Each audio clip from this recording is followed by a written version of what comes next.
नमस्कार, स्वागत है आपका मुनाफे की मंडी में। शो में हम आगे बढ़े उससे पहले आपको बता दें, किसानों की आवाज को सही मंच तक पहुंचाने के लिए ईटी नाउ स्वदेश ने एक नई शुरुआत की है, ताकि किसानों की आवाज सरकार के साथ जरूरी लोगों तक पहुंचे। बस किसान भाइयों को सिर्फ इतना करना है कि आप हमें अपनी समस्याओं का अपने खेत से वीडियो रिकॉर्ड करके मोबाइल के जरिए भेजें। हम उस वीडियो को अगले हफ्ते से ईटी नाउ स्वदेश पर हर दिन 11:50 पर दिखाएंगे।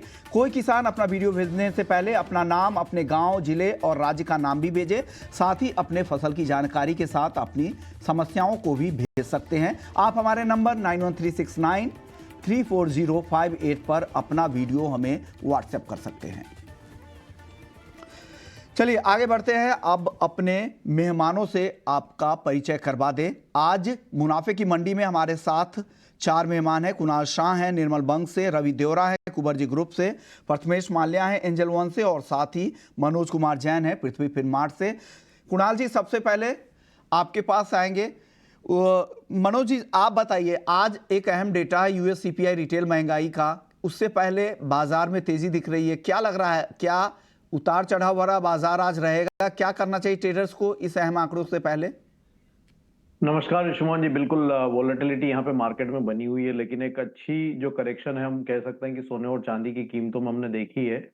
यूएस सीपीआई नंबर्स के पहले कल भी हमने कीमतों में एक अच्छा करेक्शन देखा था, लेकिन हमारा मानना है कि यहाँ पे जो एक करेक्शन होना था वो सोने और चांदी में हो चुका है। आज यहाँ पे निचले स्तरों पर बाइंग की अपॉर्चुनिटी के रूप में देखना चाहिए। सीपीआई डेटा के पहले एक बार अगर कीमतें सोने की बात करें 62,000 तक आती है तो वो फिर एक बार यहाँ पे बाइंग की अपॉर्चुनिटी रहेगी। हमारा मानना है कि 61,770 के स्टॉप लॉस से सोने में 62,000 के स्तर पर बाइंग करके चलना चाहिए 62,400 के लक्ष्य के लिए।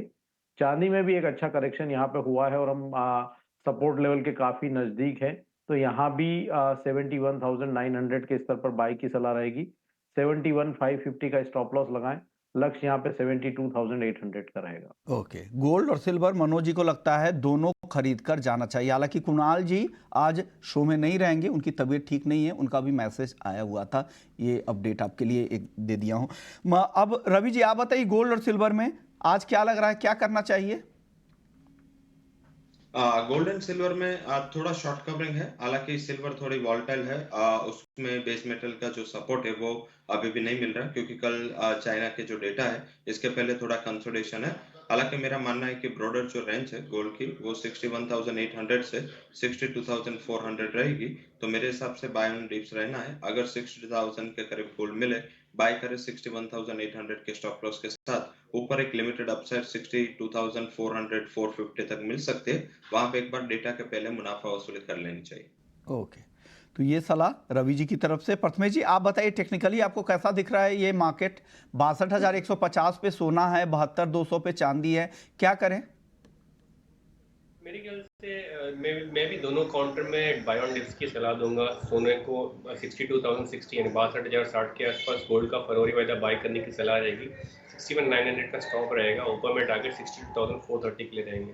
सिमिलरली सिल्वर में मार्च वायदा 72,000 के आसपास बाय करने की सलाह रहेगी। 71,500 का स्टॉप रहेगा, ऊपर में टारगेट 72,900 के लिए रहेंगे। अब बुलियन इंडेक्स में क्या करेगा? किसी को इंडेक्स के साथ ट्रेड करना है तो क्या सलाह है प्रथमेश जी? बुलियन इंडेक्स में मेरे ख्याल से यहाँ पे बिकॉज दोनों काउंटर में बाय है, यहाँ पे बुलियन इंडेक्स में भी बाय की सलाह रहेगी। जनवरी वायदा 16,070 के आसपास बाय करने की सलाह रहेगी। 15,980 का स्टॉप रहेगा, ऊपर में टारगेट 16,250 के लिए रहेगा।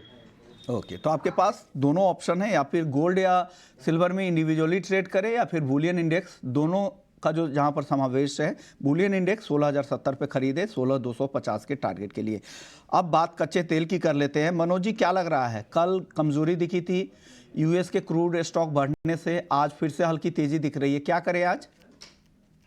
बिल्कुल, यहाँ पे मिक्स्ड फंडामेंटल है और अगर हम कच्चे तेल की बात करें तो दायरा जो यहाँ पे बना हुआ है 5,850 से 6,100 का बना हुआ है, और ये इसी दायरे में जो है मार्केट बना रह सकता है। कल हमने देखा है कि जो वीकली इन्वेंट्री रिपोर्ट आई थी यूएस की एनर्जी डिपार्टमेंट की, वहां हमने फिर एक बार कच्चे तेल की इन्वेंट्री में बड़ी बढ़त जो है वो आते हुए देखी है। और डिस्टिलेट और गैसोलाइन के जो स्टॉक है वो लगातार दूसरे सप्ताह बड़ी बढ़त दिखाते हुए नजर आए हैं।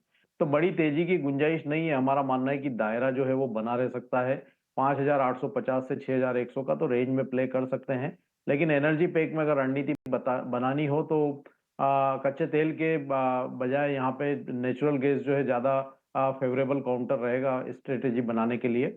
नेचुरल गैस का जो जनवरी वायदा है उसमें 250 के स्तर पर बाइंग की सलाह रहेगी। 242 का स्टॉप लॉस लगाएं, लक्ष्य यहाँ पे 265 का रखना चाहिए। ओके, 265 के टारगेट के लिए नेचुरल गैस खरीदने की सलाह। मनोज जी की कॉल है। मनोज जी को नेचुरल गैस पे ज़्यादा यहाँ पे भरोसा दिख रहा है। प्रथमेश जी, आप बताइए, क्रूड और नेचुरल गैस अगर ऑप्शन में कुछ ट्रेड बन रहा है क्या यहाँ दोनों काउंटर में? नेचुरल गैस में काफ़ी वॉलेटिलिटी है, इसका स्टॉप्स कहाँ पे लगा है अगेन वो क्वेश्चन मार्क है, तो नेचुरल गैस अगर छोड़े तो ज़्यादा बेटर है।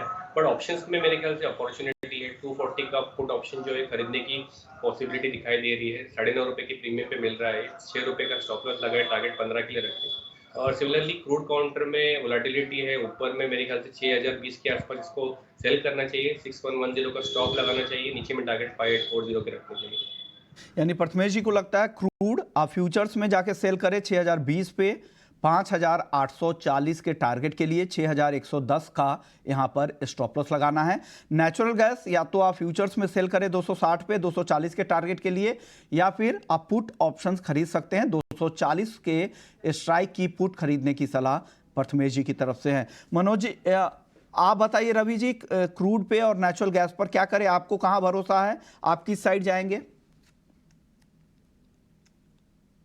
मुझे थोड़ा ज्यादा पसंद है पर्टिकुलर जिस हिसाब से वेदर रिपोर्ट एंड यूएस के इन्वेंट्री के डेटा के जो एक्सपेक्टेशंस है, शायद लग रहा है कि जो जल्दी से सर्दियां चालू हुई और 2006 के बाद का सबसे खराब महीना दिसंबर रहा है प्राइस वाइज, तो मुझे लग रहा है कि एक रिकवरी की उम्मीद करनी चाहिए।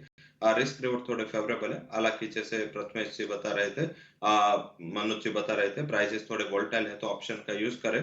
250 के स्ट्राइक का कॉल ऑप्शन 14 के करीब बाय करें। 25 का टारगेट रहेगा, 6 का स्टॉप लॉस रखे। मुझे लग रहा है कि ये आज के दिन एज वेल एज वीकेंड में जो वेदर रिपोर्ट आएगा यूएस का, दोनों दिन ये प्राइसेस के लिए फेवरेबल रिपोर्ट आ सकती है और आप शॉर्ट टर्म के लिए नेचुरल गैस में बाइंग की रिकमेंडेशन वहां पे ले सकते हैं। फ्यूचर में जो टारगेट है वो 272 का रहेगा, अगर किसी को ट्रेड करना है तो 240 के स्टॉप लॉस के साथ वहां पे बाइंग कॉल ले सकते हैं। यानी 250 के स्ट्राइक की, हालांकि ये थोड़ा सा कंफ्यूजिंग हो गया है। रवि जी, क्या करना चाहिए? पुट खरीदने की सलाह दे रहे थे आप, कॉल खरीदने की सलाह दे रहे हैं, तो दर्शक थोड़े कंफ्यूज होंगे, कुछ क्लियर करेंगे रवि जी? मैंने कॉल की रिकमेंडेशन दी है, 250 के स्ट्राइक का कॉल ऑप्शन मैंने उसके बाय करने की रिकमेंडेशन दी है। एज वेल एज मैंने सामने फ्यूचर में भी जिसको बाय करना है तो डिप पे बाय करके 240 का स्टॉप लॉस लगाए। 272 का टारगेट है, तो मेरी रिकमेंडेशन कॉल बाय की है। प्रथमेश जी ने पुट बाय किया है। जी जी, बिल्कुल। मैं यही चाह रहा था कि दर्शकों में एक्चुअली कंफ्यूजन हो जाता है, एक सेल और एक बाई कॉल में किस साइड जाना चाहिए। हालांकि दो एक्सपर्ट्स हैं, मनोज जी को भी लग रहा है कि यहाँ पर नेचुरल गैस खरीदे, और रवि जी को भी लग रहा है नेचुरल गैस खरीदना चाहिए और वो कॉल ऑप्शंस के साथ जाएंगे। लेकिन प्रथमेश जी की राय थोड़ी अलग है, वो बेचने की सलाह एनजी में दे रहे हैं। चलिए कोई नहीं, अब आगे बढ़ते हैं, बेस मेटल्स की चाल देख लेते हैं। जिंक जहां आधे % से ज़्यादा की गिरावट है, 224 के आसपास। कॉपर 720 के करीब है, आधा % ऊपर है। और बाकी कॉल्स देखें तो लेड में हल्की तेजी और एल्युमिनियम में भी 0.25% की तेजी है। प्रथमेश जी बताइए, बेस मेटल्स में क्या पसंद है आपको आज? कॉपर को बाय करने की सलाह रहेगी 718 पर, 714 का स्टॉप से, ऊपर में टारगेट 726 के लिए। कॉपर आपको खरीदारी की सलाह प्रथमेश जी की तरफ से 726 के टारगेट के लिए, 714 का स्टॉप लॉस लगाएं। मनोज जी, आपको क्या पसंद है मेटल्स में आज? मेटल्स में हम देख रहे हैं कि यहाँ पे एक काफी सीमित दायरे का ट्रेड जो है वो देखने को मिला है, लेकिन अब निचले स्तरों पर फिर एक बार सपोर्ट जो है वो देखने को मिले हैं। जिस तरह से कॉपर में कल निचले स्तरों से रिकवरी लौटती हुई नजर आई थी, तो हमारा मानना है कि एल्यूमिनियम में भी यहाँ पे एक शॉर्ट कवरिंग जो है वो देखने को मिल सकती है। 202 के स्तर पर जनवरी कॉन्ट्रैक्ट में बाई की सलाह रहेगी 199.80 के स्टॉप लॉस से। लक्ष्य यहाँ पे 206 का रहेगा। ओके, एल्युमिनियम और कॉपर दो कॉल आ रही है। रवि जी, आपको क्या पसंद है मेटल्स में? बस इसमें व्यू तीनों के सेम ही है। कॉपर मेरा रिकमेंडेशन बाइंग कराएगा, मुझे भी बेस मेटल में एक अच्छी रिकवरी की उम्मीद लग रही है। वहां पे आप ध्यान रखें, कल चाइना के डेटा आने हैं, आज शाम को यूएस के सीपीआई है एंड मेजरली नेगेटिव प्राइसिंग है, तो ये डेटा के बाद शॉर्ट कवरिंग का रुख बन रहा है। 728 के टारगेट के लिए कॉपर का जनवरी कॉन्ट्रैक्ट बाय करें 717 के करीब 712 के स्टॉप लॉस के साथ, तो यहाँ पे एक रिकवरी की उम्मीद करनी चाहिए। ओके, यानी व्यूज सिमिलर रहने से होता क्या कि दर्शकों में भी कंफ्यूजन नहीं होता है कि कहाँ पे फॉलो करे, एक बाई और एक सेल आने से दिक्कतें होती है, इसलिए मैंने उस समय क्लैरिफिकेशन पूछा था। हालांकि मेटल्स को लेकर ऐसी नहीं है, 2 एक्सपर्ट्स को लगता है कि कॉपर खरीदे, एक एक्सपर्ट्स हमारे मानते हैं कि आज एल्युमिनियम खरीदना चाहिए। चलिए, नॉन एग्री के बाद अब एग्री मार्केट की बात कर लेते हैं। एग्री मार्केट में आज जीरे में फिर से आज शुरुआती कारोबार में दबाव दिख रहा था, 26,500 के नीचे मार्च का वायदा चला गया। क्या मनोज जी अब क्या करना चाहिए? जीरे में और गिरावट दिख रही है आपको यहां से? जीरे से अभी जिस तरह के हालात है, मेरा तो ये मानना है कि अभी ये काउंटर से दूर ही रहना चाहिए, क्योंकि हम देख रहे हैं कि ऊपरी लेवल्स पे जो है कीमतें सस्टेन नहीं हो पा रही है और बार बार जो है दबाव ही बनता हुआ दिख रहा है। ना सिर्फ जीरा बल्कि ओवरऑल एग्री पैक की बात करें तो ऊपरी स्तरों पर कीमतें सस्टेन नहीं हो रही, किसी भी कमोडिटी की बात करें तो जीरे में भी वही रहेगा। अभी जो रेंज यहाँ पे नजर आती है जीरे में, वो 25,800 से 27,500 की दिख रही है। तो ये रेंज में जो है कीमतें अगले 1 से 2 सेशन बनी रह सकती है। ओके, और हल्दी और धनिया, इन दोनों काउंटर पर क्या राय है मनोज जी? हल्दी में यहाँ 13,000 के स्तर के आसपास एक सपोर्ट देखने को मिल सकता है, लेकिन धनिया जो है यहाँ भी एक अच्छे करेक्शन के बाद निचले स्तरों से फिर एक बार रिकवरी देखने को मिल रही है। तो अगर रणनीति किसी को बनानी हो तो धनिया ज्यादा फेवरेबल बेट रहेगा। अगर अप्रैल वायदा 7,700 के आसपास मिलता है तो वहां बाय करना चाहिए 7,550 के स्टॉप लॉस से। ऊपर में 8,040 तक के लक्ष्य अगले 2 से 3 दिन के लिए लगा करके चल सकते हैं। ओके, 8,040 के टारगेट के लिए आप धनिया खरीद सकते हैं। धनिया पे इनको ज्यादा भरोसा दिख रहा है। रवि जी आप बताइए, मसालों में क्या पसंद है आपको? कोई एक काउंटर अगर चुनना हो तो? मुझे भी लग रहा है कि थोड़ा जीरा अवॉइड करके आप टर्मरिक पे फोकस करें। धनिया का ऑलरेडी रिकमेंडेशन आ चुका है। मुझे लग रहा है कि टर्मरिक यहाँ पे काफी अच्छे लेवल पे प्लेस है, डिस्पाइट ऑफ वोलेटिलिटी इन जीरा प्राइसेस। वहाँ पे काफी अच्छे स्टेबिलिटी दिख रहे हैं। 13,150 के करीब आप हल्दी के अप्रैल कॉन्ट्रैक्ट बाय करें। 13,520 के टारगेट के लिए 13,010 के स्टॉप लॉस के साथ आप ये ट्रेडिंग स्ट्रेटेजी ले सकते हैं। ओके, यानी हल्दी खरीदने की सलाह रवि जी की तरफ से 13,520 के टारगेट के लिए। अब ग्वारसीड ग्वारगम, जहां पर आज आधे % की तेजी दिख रही है, 10,600 के ऊपर ग्वारगम और का फरवरी वायदा, ग्वारसीड का वायदा 5,450 के ऊपर है। मनोज जी, ग्वारसीड ग्वारगम में क्या लग रहा है, क्या तेजी बढ़ेगी? दायरे से कब निकलेगा ये बाजार? जब तक ग्वारसीड 5,600 के स्तर के ऊपर सस्टेन नहीं होता है, मेरा मानना है कि दायरा बना रहेगा। वहीं ग्वारगम की भी अगर बात करें तो जब तक 11,000 के स्तर के ऊपर कीमतें नहीं निकलती है तो ये दायरे का ही ट्रेड यहाँ पे ग्वारसीड और ग्वारगम में बना रह सकता है। निचले स्तरों पर अगर किसी ने बाइंग की है तो ग्वारसीड में 5,500 550 की रेंज में फिर एक मुनाफा वसूली कर ले। वहीं ग्वारगम में भी 10,850 के आसपास मुनाफा वसूली की सलाह रहेगी। आप क्या सलाह देंगे ग्वार पर?